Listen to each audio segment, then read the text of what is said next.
I was trying in the brief space of 50 minutes to give you a basic introduction to Mahayana Buddhism, the kind of Buddhism that is found in China and Japan, and the kind of Buddhism of which Zen Buddhism in particular is a subsect. And we are rather particularly concerned with Zen, since it has had such a fundamental influence in the shaping of Japanese culture and the arts of Japan, and since we are in the course of this informal tour going to be visiting a good deal of Zen monasteries and seeing a great deal of Zen formed works of art, architecture, and so on.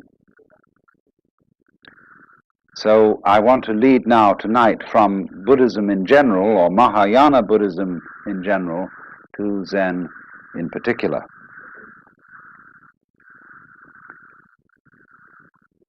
Now, Zen plays a little game with you.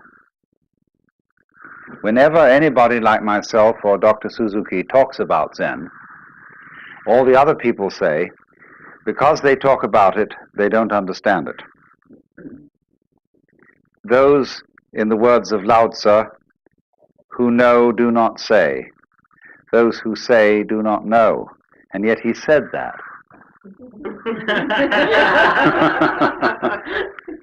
He wrote a book of several 80 chapters or so to explain the Tao and the De, its power, and nobody can help themselves. They've got to talk. Human beings are a bunch of chatterboxes.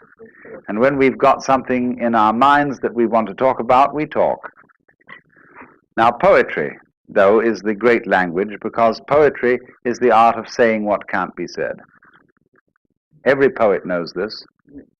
You're trying to describe the indescribable, and every poet also knows that nothing is describable. Whether you take some sort of ineffable mystical experience at one extreme, or whether you take an ordinary rusty nail at the other, nothing is really describable. In the words of the famous Count Korzybski, whatever you say something is, it isn't. We used to have a professor at Northwestern who would produce a match booklet in front of his class and would say to them, "What is it?" And they would say, "Match booklet." He'd say, "No, no, no. Match booklet is a noise. Is this a noise? What is it?" And so to answer this, he'd throw it at them. That's what it is. So in this way, you see, nothing can really be described. And yet, on the other hand, we all know perfectly well what we mean when we talk. If you shared an experience with somebody else, then of course you can talk about it. We can all talk about fire and air and water and wood because we know what it is. And there's no mystery. And so in the same way, when it comes to discussing something so esoteric as Zen, it can be discussed. Only, Zen people play games with each other. They play little tricks. They test each other out by saying to somebody, I remember when I met Paul Reps for the first time, who wrote that lovely book, Zen Flesh and Zen Bones. And he said to me, "Well," he said, "you've written quite a number of books by now. You must think you're pretty fancy." I said, "I haven't said a word."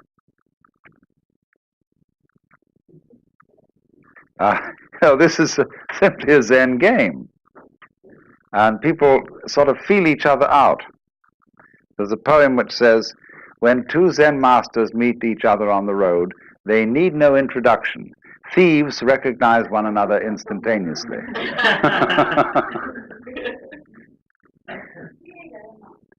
So now, having got that off my chest, it's to say then, if I were to give you a really proper and really and truly educative talk about Zen, I would gather you around here and sit here in silence for 5 minutes and leave. And in a way, this would be a much more direct exposition of it than what I'm going to do instead, which is talk about it. Only I have a feeling that you would feel that you were disappointed and somewhat cheated by this kind of behavior if I just left in 5 minutes silence. So then, this word Zen is Japanese way of pronouncing the Chinese word Chan, which in turn is the Chinese way of pronouncing the Sanskrit word Jhana. And Jhana is a very difficult word to translate into English, if not impossible. It's been called meditation. Meditation in English generally means sitting quietly and thinking about something, and that's not what Zen is. Contemplation might come a little nearer if you use the word in a very technical sense, the sense that it was used, or still is used, among Catholic mystics. Perhaps that's something a bit like Zen. But again, contemplation, as we normally use the word, has a sense of inactivity, a sense of not doing anything, of being completely still and passive, whereas Zen is something highly active. So we really don't have an English word for jhana, chan, Zen. But I would say that we do know what it is, because we do all sorts of things every day of our lives in the spirit. When, for example, you drive a car, most Americans, at any rate, drive cars since they were teenagers and are very expert drivers. And when they drive a car, they don't think about it. They're one with the car. Or when a rider of a horse is one being with the horse, when you watch a good cowboy or a cavalry rider, he's glued to the horse. He's like a centaur almost. As the horse moves, he moves. Which is in control? Is the horse riding the man or the man riding the horse? You practically don't know. Same way when you have an excellent dancing partner. Who leads? Who follows? It seems as if you are one body and you move together. That is Zen, that is jhana. And so in a wider sense, when a person doesn't react to life, on the one hand, or try to dominate it on the other, but when the internal world of one's own organism and the external world of other people and other things move together as if they were and indeed are one and the same motion, that is Zen. So you could say in a very, very simple way that the real concern of Zen is to realize, not merely to think, but to know in your bones that the inside world inside your skin and the outside world outside your skin, going out as far as anything can go into galaxies beyond galaxies, is all one world and all one being, one self, and you're it. And once you know that, then you have completely abolished all the problems that arise as a result of feeling that you are a stranger in the world, that you are set down in the middle of a hostile and alien domain of nature or people who are not you. This whole sense of estrangement, foreignness to the world is overcome in Zen. Now, let me illustrate this a little before we go into Zen in any kind of technical way by a few rather superficial but nevertheless significant facts out of Japanese culture and the place of Zen in Japanese culture. Japanese culture is, as you may have noticed, or was, as you may have noticed, extraordinarily ritualistic.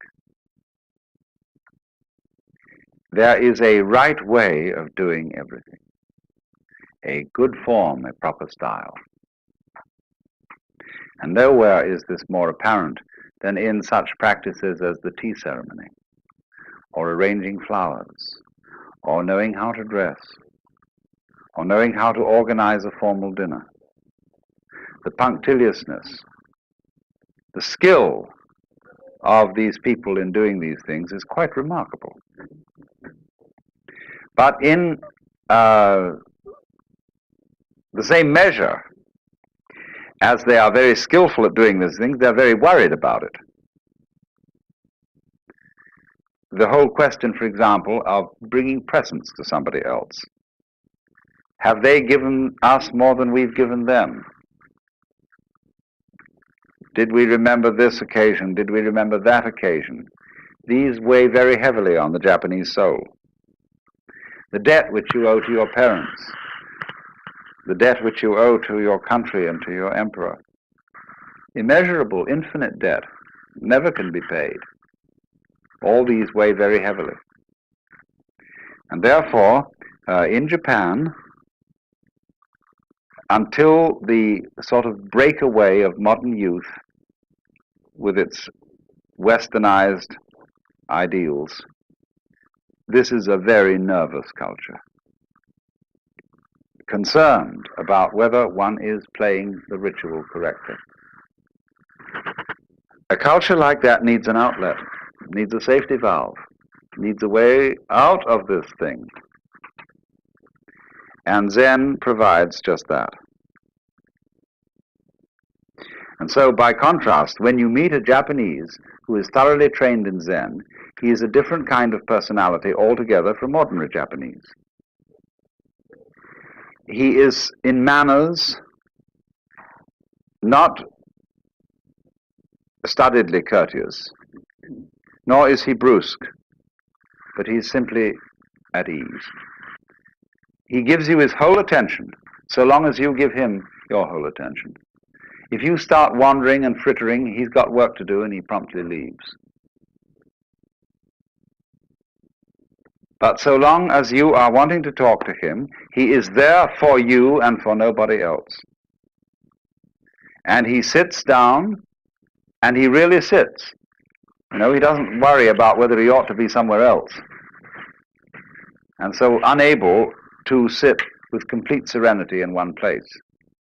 You know, if you have half an idea that you ought to be worrying about something out in the garden, or that you ought to be cooking dinner, or that you ought to be down in your office or something, you can't sit where you are. You're not really there.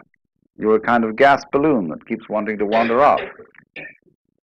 But these people, when you see, as you meet people connected with Zen, even sometimes the most neophyte, novice of a priest, has this atmosphere of knowing how to live in the present and not to be fidgety and giggly and worrying about whether he's done the right thing. Well, that's very much Zen style. Even though at the same time the Zen people do have a very exacting and demanding discipline. The function of this discipline is rather curious. It's to enable you to be comfortable. It's to enable you, for example, to sleep on a concrete sidewalk on a cold, wet night and enjoy it. To relax completely under any situation of hardship. You see, ordinarily when you sit you're out in the cold, you start shivering. Why? Because you're resisting the cold. You're tightening your muscles against the cold, and you get the staggers. But you were taught, if you learn Zen discipline, not to do that. Take it easy. Go with the cold. Relax. And all those monks in those monasteries here, they're as cold as hell in winter. And they simply sit there most of the time, and we would be frozen to death and miserable and have influenza and the great Siberian itch. But they simply relax and learn how to take the cold. So there's nothing about Zen discipline which is masochistic. It isn't to beat your body because your body's bad and there's a creation of the devil or something. It has nothing to do with that. It is how to be comfortable under all circumstances. But that, again, is something rather incidental to the main question of Zen. As I said, the Zen people, as you meet them and as you get to know their style of personality, are at ease in a culture that is not at ease. In a culture that is chronically concerned with protocol. And is it just right? That is indeed a terribly self-conscious culture, where everybody is always watching themselves and having therefore second thoughts about everything. And so the discipline of Zen is to enable you to act without watching yourself. We would say unself-consciously. But Japanese are as terrified of this as we are. They think, and we think, if I don't watch myself, I'll make a mistake. If I don't hold a club over myself, I'll cease to be civilized and become a barbarian. If I don't discipline myself with all sorts of down on those passions of yours, you will become like the monk of Siberia, who burst from his cell and devoured the Father Superior. So this basic mistrust and so on in one's own spontaneity makes us wonder that if the Zen people are really spontaneous and they don't plan and premeditate and hold clubs over themselves, won't they become very, very dangerous people socially? Won't they go out and rape their mothers and daughters and murder their grandmothers to inherit their fortunes and so on and so forth? And Zen people just don't do that. And yet they are perfectly spontaneous. So then, let me try then and indicate how this discipline called Zen actually works. This will involve a little bit of letting the cat out of the bag, but can't be helped. Let's go back to what I told you was fundamental to Buddhism. Buddhism is unlike other religions in that it does not tell you anything. It doesn't require you to believe in anything. Buddhism is a dialogue. And what are called the teachings of Buddhism are nothing more than the opening phrases or opening exchanges in the dialogue. Buddhism is a dialogue between a Buddha and an ordinary man, or rather someone who insists on defining himself as an ordinary man, and thereby creates a problem. I quoted you this morning our saying that anybody who goes to a psychiatrist ought to have his head examined. And in exactly the same way, in this culture, anybody who goes to a guru, a spiritual teacher, or a Zen master, or whatever, ought to have his head examined. Or as the old Chinese master Tokuzan put it, if you ask any question, you get 30 blows with my stick. If you don't ask any question, you get 30 blows just the same. In other words, what the hell are you doing around here? Defining yourself as a student and defining me as a teacher. In other words, you have raised the problem. And in the way of training of Zen, this is very clearly emphasized. If you go to a Zen teacher and you approach him in the traditional way, the first thing he will do is to say, I haven't anything to teach. Go away. Well, you say, what are these people doing around here? Aren't they your students? You say, well, they're working with me, but unfortunately, we are very poor these days. We don't have enough rice really to go around and make ends meet. And we can't take on anybody else in this community. So you have to insist to be taken in. Every postulant for Zen training assumes immediately that the teacher has given him the brush off in order to test his sincerity. In other words, if you really want this thing, you've got to work for it. That isn't the real point. The point is that you've got to make such a fuss to get in that you cannot withdraw gracefully after having made such a fuss to get in. Because you put yourself on the spot and you define yourself as somebody needing help or as somebody with a problem who needs a master in order to be helped out of the problem. So then, when you've done this, in the old days, of course, and it's still the formal rule among the Zen monasteries here, that when you're a postulant and you want to come in, you have to sit outside at the gate for a week, or maybe only 5 days, in a position of supplication, with your head on bowed down on the steps. And they let you in at night, because they must give hospitality to any wandering monk, but you're expected not to go to sleep any of those 5 nights, but to sit there in meditation. And they give you food. But you sit and you sit and you sit there and you make a damn fool of yourself, saying, I insist on getting into this thing. I insist on learning. I want to know what the secret of this master here is. And he's told you from the start that he doesn't have a secret and that he doesn't teach anything. But you insist that he does. See, that is the situation of everybody who feels that life is a problem to be solved. Whether you want psychoanalysis, whether you want integration, whether you want salvation, whether you want Buddhahood, whatever it is you define yourself as wanting,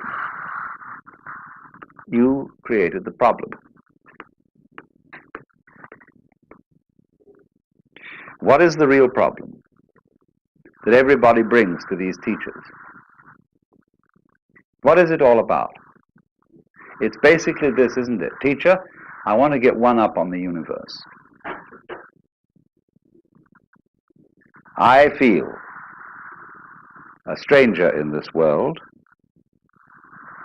I feel that it's a problem in that having a body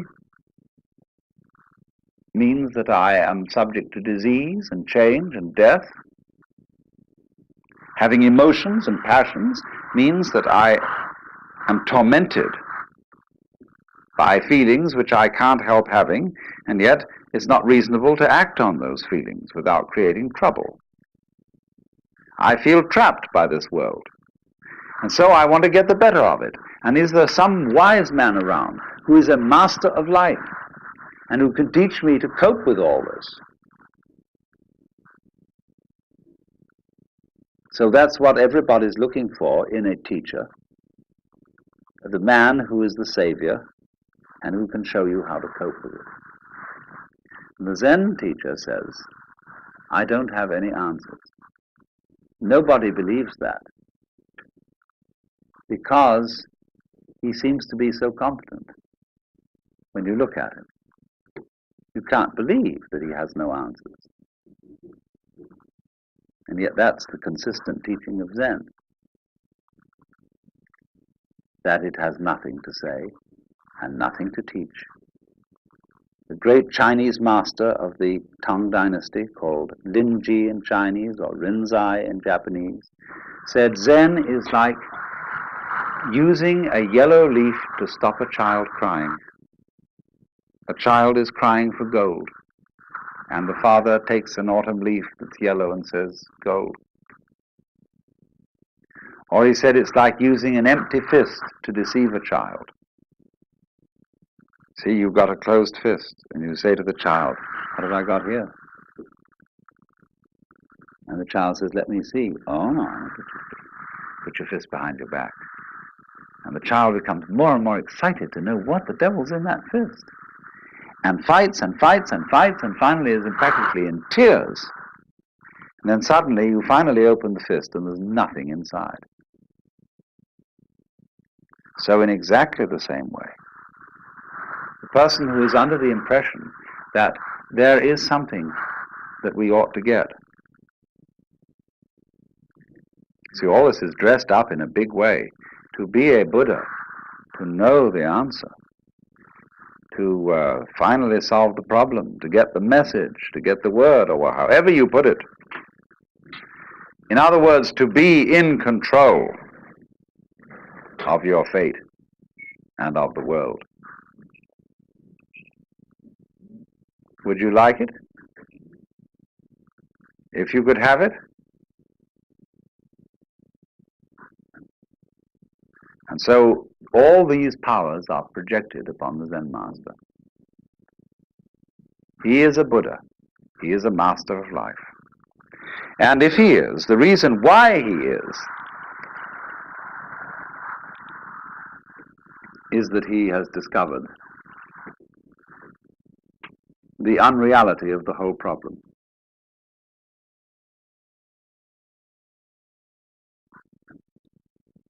And so all these powers are projected upon the Zen master. He is a Buddha. He is a master of life. And if he is, the reason why he is that he has discovered the unreality of the whole problem. There is not life on the one hand and you on the other. It's all the same. But you see, you can't tell people that. And just by telling, get them to see it.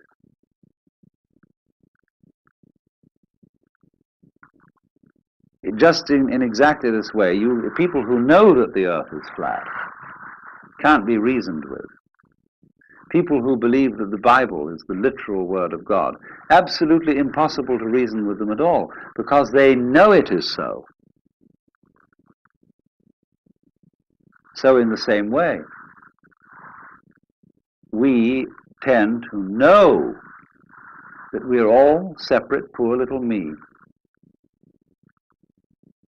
and that we are in need of salvation or something. And we know this is so. And so somebody says, well, you're not really that. You know that that feeling of separateness is an illusion. Well, that's all very nice in theory, but I don't feel it. So what will you do? What will you do with a person who is convinced that the earth is flat? No way of reasoning with him. If it's for some reason important that he discovered that the earth is round, you've got to play a game with him. You've got to play a trick on him. You tell him, great, the earth is flat. Let's go and look over the edge. Wouldn't that be fun?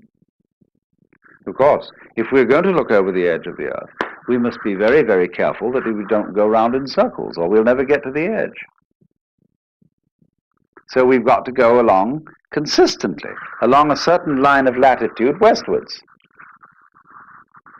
And then we're going to come to the edge of the earth, just so long as we're consistent. In other words, in order to convince a flat earthist that the world is round, you've got to make him act consistently on his own proposition and go consistently westwards to find the edge of the world. Now, at last, by going consistently westwards, he comes back to the place where he started, he's been convinced that the earth is at least cylindrical. And he may believe you, then take it on faith that if he goes along a line of longitude, the same thing will happen. But you see, what you did was to make him persist in his folly. Now that's the whole method of Zen. to make people become perfect egotists. And so explode the illusion of the separate ego. So what happens? In effect, then, in the discipline of Zen, when you finally convince the master that you are stupid enough to be accepted as a student, because you've persisted and because you've defined yourself as someone having a problem, he has warned you well in advance that he has nothing to teach. But he says, now I will ask you a question. There are many ways of asking this question, but they all boil down to one common theme, and that is, who are you? You say you have a problem. You say you would like to get out of the sufferings of life. You say you would like to get one up on the universe. I want to know who's asking this question. Show me you. And only they put it in such ways as, before your father and mother conceived you, what was your original nature? Questions like that. And they'll say, now, look, I want to be shown. I don't want a lot of ideas about who you are.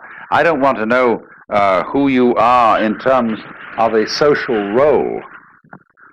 You know, that you have such degrees or you have such professional qualifications and such a name and such a family. Well, that's the past. I want to see you genuinely now. It's like saying to a person, now, don't be self-conscious, see? I want you right this minute to be completely sincere. Come on now. Well, nothing is better calculated to make a person incapable of sincerity. Says when relatives come and aunts and uncles, and there's a little child, and they want to review this child and see it, and the parents say to the child, darling, come on now and play for us. See, and the poor child is completely nonplussed. Doesn't know what to do. Because you cannot play on demand.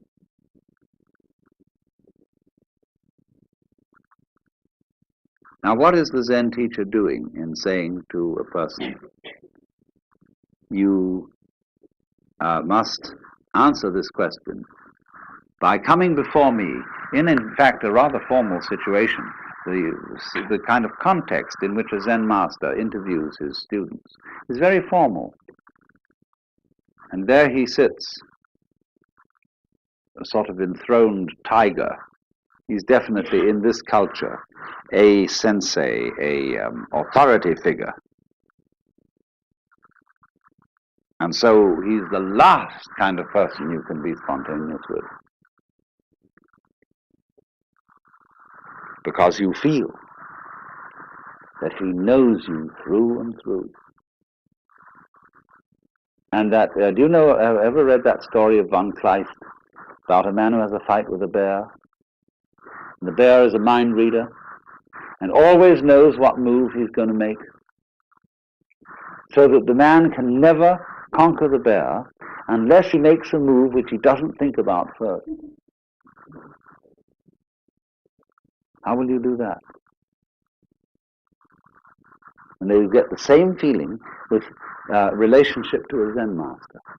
You feel that he is absolutely aware of everything phony about you. That he reads you like a book, but that you can't find a way of being not phony. Think about this a little. You see, we can arrange a group session, and this is a little game that's being played by lots of people. It's a kind of psychotherapy. We can arrange a group session in which the gimmick is this, that when anybody says anything or does anything, the group or some section of the group challenges its sincerity and says, why are you coming on so strong? Are you trying to dominate us? And you see, anything that you do can be interpreted in that way. Because the moment a group of people starts making comments on its own behavior, it is setting up a situation within the group which is analogous, say in a TV studio, to turning the camera on the monitor.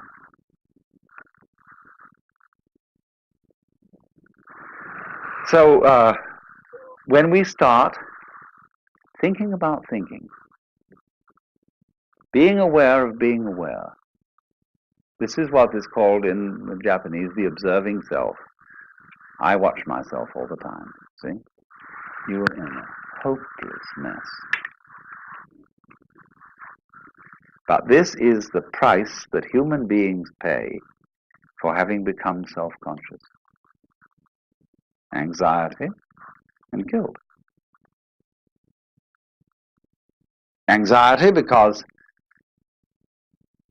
am I sure that I thought this out sufficiently carefully?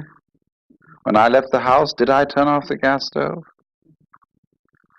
And incidentally, I remember turning it off, but can I trust my memory? I've learned to think about memory now, and I wonder if I can trust it. Maybe I better go back and look. I went back and I looked. But did I really see? I'm thinking about my sight and whether this is quite authentic.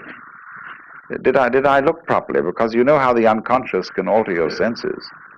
And so I better go and look again. See, soon now I've got into a sort of vicious circle where I'll never get away from the house.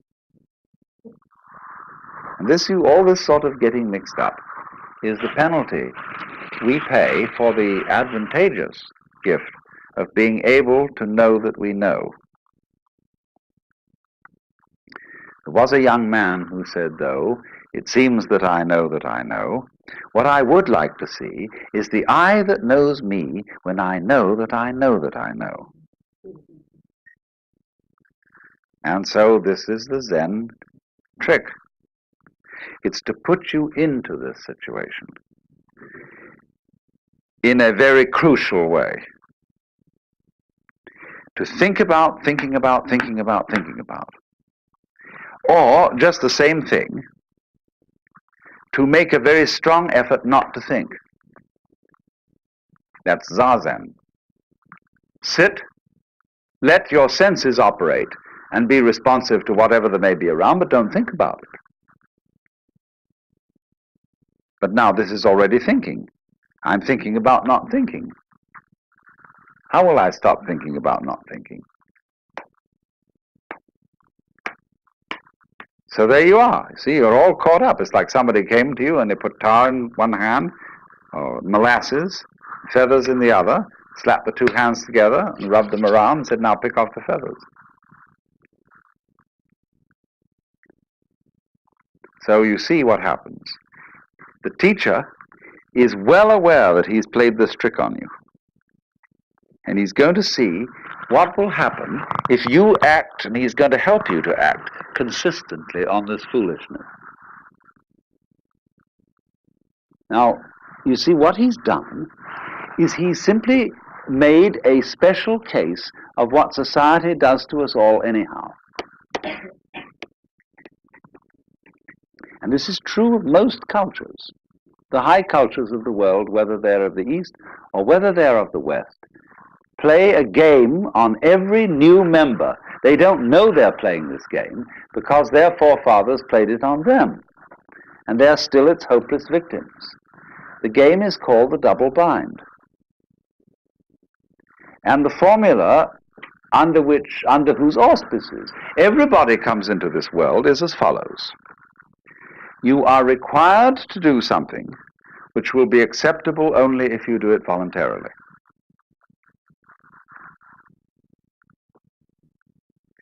You must love me. You must go to sleep. You must be natural. You must be free. Listen to that. You must be free. Now what happens, you see? Society, the community into which every child enters, defines the child. we know who we are as other people react to us. So the other people say to us, you're an independent agent. You're responsible. You are a freely acting individual. But this is a commandment. And we obey it because we can't help it. The child has no way of criticizing this or of seeing there's something phony about it. So the child has to be free because he is commanded to be so by the community. Now then, the community sets itself a problem. Having defined the child as an independent agent, and having got the child to believe that he's an independent agent because he isn't. In other words, he wouldn't believe this if he were independent. It then has trouble getting him to behave as the community wants him to behave.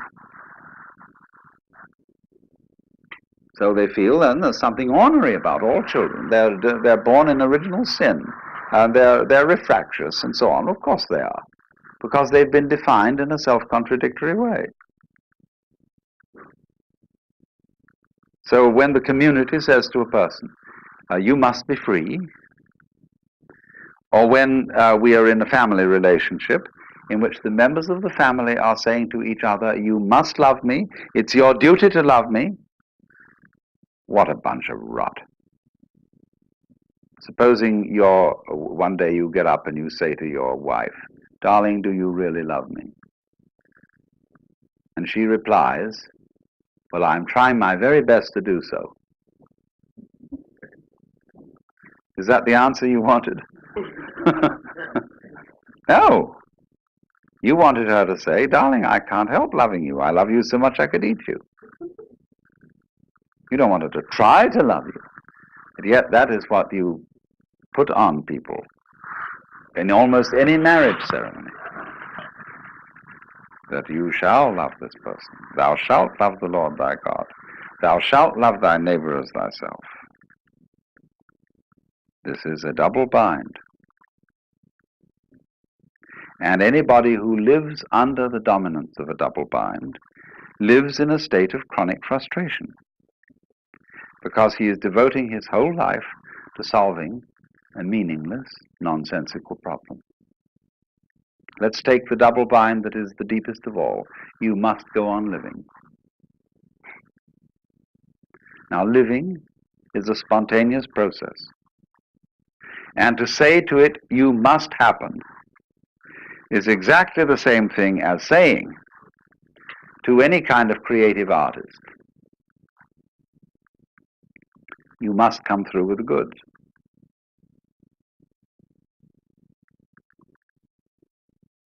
Tonight you must give the superb performance, and above all you must be unself-conscious. Well, this is being done to us all the time. And the object of the Zen discipline is that instead of doing this to people unconsciously, as parents do it and as teachers do it to children, and as the children's peers do it to their own peer members, in Zen the double bind is put on you deliberately, knowing how stupid it is. The teacher is well aware of everything he's doing and what tricks he's playing on you, because he has behind it all the compassionate intent of getting you into such a fierce double bind that you will see how stupid it is. So then, what happens is this. He gives you the double bind. Be genuine. I want to see you do something that is the real you. I had a friend who was studying Zen, and he was given some koan like this to work on. And when he was one day going for his interview, he walked through the garden that connected the sodo, or the monks' study quarters, with the master's place, and there was a big bullfrog bullfrogs in this country are rather tame. People don't eat them. And so he swept up the bullfrog and dropped it into the sleeve of his kimono. And when he got in front of the teacher to answer the koan, that is to say, to do spontaneously produce his genuine self, he produced the bullfrog. And the teacher looked at it and shook his head and said, too intellectual. Or, as we might say, too contrived, too studied. That's not yet you. Now, do you see the bind in this? It's like being told that everything is all right at this moment so long as you don't think of a green elephant. So try not to think of a green elephant. See? Now, as he works at this, as he tries to produce the genuine you, the teacher really strings him out on this and makes him work and work and work over a period of many months until he comes to the point of seeing this. There is nothing you can do to be genuine. The more you do, the phonier you are. But at the opposite extreme, there is nothing you can not do. That is to say, you cannot give up trying to be genuine. You can't relax, and be completely passive and say, well, let's forget about it. Let's think about practical matters and forget all these spiritual concerns. The moment you do that, your abandonment of trying is itself an insidious form of trying. For example, there's a very interesting Hindu teacher by the name of Krishnamurti that many of you may know about. And he tells people, that all their religious inquiry, their yoga practices, their reading religious books and so on, is nothing but a form of perpetuating one's egocentricity, but on a very refined and highbrow level. So he gets a kind of disciple who studiously avoids reading any kind of philosophical or edifying book. They are reduced to reading mystery stories. And they become devoted non-disciples. See, what a clever bind that is. It's the same as the Zen technique. You can't, in other words, let go of your... we've seen, my point was at the beginning, we saw that the way of Buddhism is to let go of yourself, to see that you live in a universe in which nothing can be grasped. Therefore, stop grasping. So here's the problem. I come and say to the teacher, teach me not to grasp. He'll say, why do you want to know? And he shows you that the reason why you want to stop grasping is that it's a new form of grasping. You feel that you will beat the game by being unattached. See, it's horrible to grieve when somebody you love dies. So maybe by being unattached to that person, I can avoid grief. Pretty cold, isn't it? Maybe, you see, by not having an ego, when life comes and bangs on me, if there's nobody there, it'll be all right. So that's why I want non-ego state. That's phony. All this is a new way of safeguarding and protecting the ego. So this is the way in which Buddhism is a dialogue. So you see, if you go back to fundamental primitive Buddhism, people say to the Buddha, I want to escape from suffering. Perfectly honest statement. All right? Realize that suffering is caused by desire. Try not to desire. So the student goes away and tries to eliminate desires by controlling his mind and practicing yoga. comes back to the teacher and says, it's pretty difficult. But I have managed at least to get rid of some desires. The teacher says to him, but you're still desiring to get rid of desire. What about that one?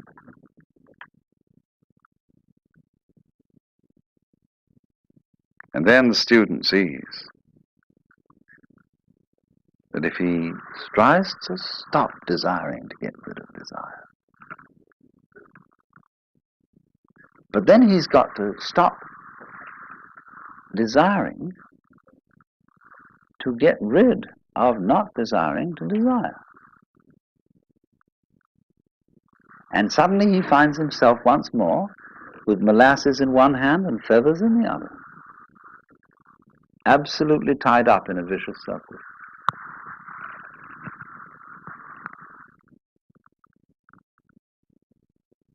So he realizes there is nothing I can do about it, and there's nothing I can not do about it. And this predicament in Zen is called a mosquito trying to bite an iron bull.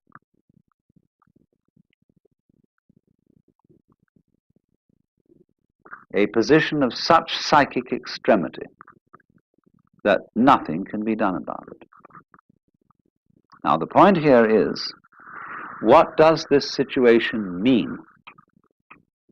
When you find yourself in that kind of a trap, what's the meaning of the trap? Why, that's very simple. If there's nothing you can do, and also nothing you cannot do about a given situation, it means that you are phony.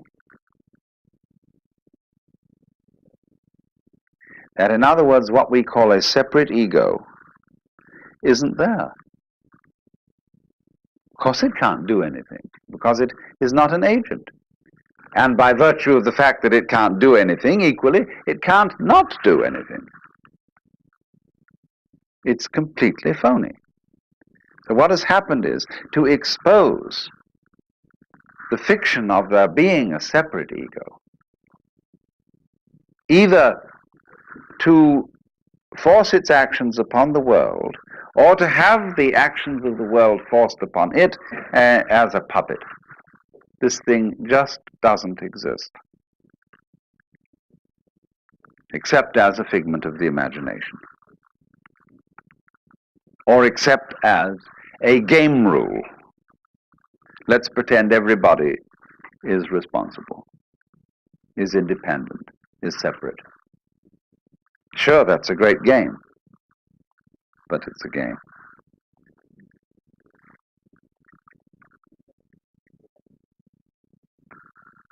And so, the whole object of this Zen dialogue between the teacher and the student is to carry that game of being the separate ego to its logical conclusion, to its reductio ad absurdum. So that, as Blake said, the fool who persists in his folly will become wise.